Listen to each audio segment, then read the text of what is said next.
అదేంటో గాని ఉన్న పాటుగా అమ్మాయి ముక్కు మీద నేరుగా తరాల నాటి కోపమంతా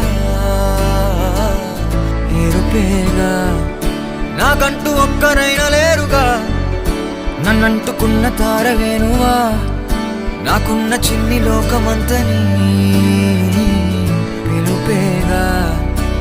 తేరిపార చూడసాగే దూరమే ఏది ఏది చేరే చోటనే సాగే చలములాగేనే